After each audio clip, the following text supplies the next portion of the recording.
नमस्कार दोस्तों, मैं हूँ दंत चिकित्सक डॉक्टर अजय अरोड़ा।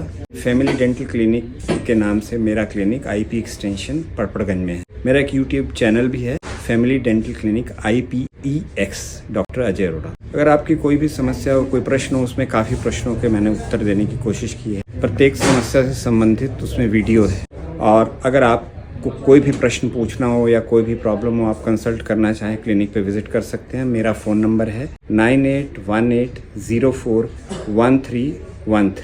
दांतों के विषय में मैं आपको कुछ चीज़ें जान लेना बहुत आवश्यक है। एक तो पेशेंट अक्सर आते हैं, कहते हैं डॉक्टर साहब मैं ब्रश तो रोज़ करता हूँ, फिर भी मेरे दांत में कीड़ा लग जाता है। वास्तव में कुछ चीज़ों को समझना ज़रूरी है उसके लिए। अगर आप रोज़ ब्रश करते हो फिर भी आपके दांत खराब हो जाते हैं, ये समझना ज़रूरी है कि दांत खराब क्यों होते हैं। 3 चीज़ें चाहिए दांत के खराब होने के लिए। एक तो मुंह में जो बैक्टीरिया है, आप जब सुबह उठते हो अपने नाखून चलाते हो दांतों के ऊपर, एक क्रीम सी आ जाती है नाखून के बीच में, जिसको हम अपनी भाषा में प्लाक कहते हैं। अगर आप उसको माइक्रोस्कोप के नीचे देखोगे तो सारे वो बैक्टीरिया हैं। एक तो दांत को खराब करने के लिए उनकी ज़रूरत है। दूसरा क्या है, जब कीड़ा लगता है दांत में तो जो भोजन, जो हम कार्बोहाइड्रेट या जो शुगर्स होती हैं, वो भी दांत में कीड़ा लगने के लिए बहुत ज़रूरी है। तो जिस तरह का हम भोजन खाते हैं, अगर आप ब्रश कर रहे हो रोज़ फिर भी कीड़ा लग रहा है, तो आप ये देखो आप कौन सा भोजन खा रहे हो जिसके अंदर शुगर ज़्यादा है। जैसे आप बहुत सारे कोलाज ले रहे हो, केक्स ले रहे हो, पेस्ट्री ले रहे हो, पिज़्ज़ाज ले रहे हो, उसमें बहुत ज़्यादा ऐसी चीज़ें जो आपके दांतों को में तुरंत जो है बैक्टीरिया अटैक करेंगे और एसिड बनेगा। फिर तीसरी चीज़ है दांत, यानी कि दांत का सरफेस। अगर ये कमज़ोर होगा तो उसके ऊपर एसिड अटैक करेगा और वहाँ कीड़ा बन जाएगा। तो हम सरफेस को भी स्ट्रॉन्ग करने के लिए फ्लोराइड टूथपेस्ट लगाएं और ट्रीटमेंट करें। मतलब आपको 3 जगह पे काम करना पड़ेगा अगर आप अपने दांतों को पूर्ण सुरक्षित रखना चाहते हो। एक तो आपको ब्रशिंग प्रॉपर करनी पड़ेगी, दूसरा खाने पे नियंत्रण रखना पड़ेगा, किस तरह का खाना खा रहे हो। अगर आपके खाने में शुगर ज़्यादा होगी तो कीड़ा लगने की संभावना बढ़ जाएगी। बार बार आप स्नैकिंग करते रहते हो, कुछ ना कुछ खाते रहते हो। और दूसरा, आपको अपने फिर दांत सरफेस है उसको स्ट्रॉन्ग करना पड़ेगा फ्लोराइड ट्रीटमेंट करा के। 3 चीज़ों पे काम होगा तो अच्छे रहेंगे।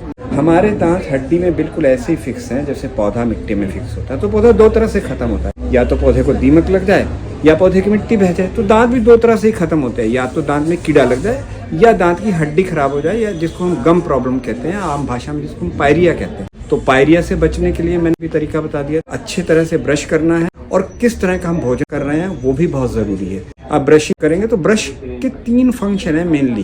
पहला तो है दांत के ऊपर जो प्लाक इकट्ठा हो गया उसको साफ करना, मसूड़ों की मालिश करना, और कहीं खाना इकट्ठा हो गया उसको साफ करना। हमारे मन में ये है कि हम जितना दांत को रगड़ेंगे उतना दांत साफ हो जाएंगे। दांत तो वैसे ही चमकदार हैं। ये चीज़ें ध्यान रखनी, जब हम ब्रश कर रहे हैं मसूड़ों की मालिश हो रही है या नहीं हो रही है, प्लाक साफ हो रहा है या नहीं हो रहा, कहीं खाना फंसा वो साफ हो रहा है या नहीं हो रहा है, इन चीज़ों का हमें ध्यान रखना है। और जो हमारा दांत है उसकी बनावट कैसी है, बिल्कुल नारियल की तरह है। अगर हम नारियल के ऊपर से रेशा उतार दें तो बाहर की हार्ड लेयर है, फिर अंदर गिरी है और अंदर खाली जगह जिसमें पानी भरा हुआ है। कुदरत ने हमारा दांत भी ऐसे ही बनाया है। ये बाहर सफ़ेद रंग की परत है जिसको हम एनामल कहते हैं, फिर येलो कलर की परत है, और उसके अंदर खाली जगह जिसमें नसें पड़ी होती हैं। अब कीड़ा लगना क्या है, कहीं खाना इकट्ठा होगा, तेजाब बनेगा, दांत को सड़ा देगा। अगर तो सड़न पहली परत में हम साफ़ करके भर दे तो वहीं का वहीं रुक जाएगा। नहीं किया और खाना फंसेगा और तेजाब बनेगा, हम दूसरी परत में चले जाएंगे। अब भी साफ़ करके भर दे तो रुक जाएगा। अगर हमने साफ़ नहीं किया और उसकी फिलिंग नहीं की तो हम तीसरी परत में चले जाएंगे। जब तीसरी परत में चले जाते हैं तो दांत की नस खुल जाती है। जैसे ही नस खुलती है तो दांत 2 रास्ते ले सकते हैं, या तो चुपचाप सड़ जाएगा, मुंह से गायब हो जाएगा, पता ही नहीं चलेगा, या वो शोर मचाना शुरू करेगा। गर्म लोगे गर्म, ठंडा लोगे ठंडा, रात को नींद खुल जाएगी, कभी भी दर्द हो जाएगा दांत में, और इसके साथ ही दांत के अंदर इन्फेक्शन चला जाता है। कैसे, जैसे नारियल पानी पड़ा 3-4 साल तक पड़ा रहेगा, छेद हो जाए तो 24 घंटे में स्मेल आनी शुरू हो जाती है। ऐसे ही दांत की नस तक छेद हो जाएगा तो इन्फेक्शन मुंह से दांत में, दांत से जड़ में, और जड़ से जाके हड्डी में इकट्ठा हो जाएगा। मतलब दांत की जड़ में फोड़ा बन गया। इसलिए आप जब खाना खाओगे उसको टैप करते हैं, हम कुछ ठोकते हैं तो उसमें दर्द होता है क्योंकि नीचे तो फोड़ा है। अब अगर कहीं बाहर फोड़ा हो तो हम क्या करते हैं, इंसिजन देते हैं, चीरा लगाते हैं, साफ करते हैं, ड्रेसिंग देते हैं, घाव भर जाता है। लेकिन हड्डी में चीरा लगाना मुश्किल काम है। तो दांत के अंदर जो खाली जगह, हम उसका फ़ायदा उठाते हैं, क्लीन करते हैं, वॉश करते हैं, ड्रेसिंग देते हैं। जब वो सारा एरिया इन्फेक्शन फ्री हो जाता है तो दांत की जड़ की हम फिलिंग कर देते हैं। हम उसको कहते हैं रूट कैनाल ट्रीटमेंट। अब हर दांत को रूट कैनाल को कैप करना ज़रूरी है, नहीं तो दांत फट जाते हैं।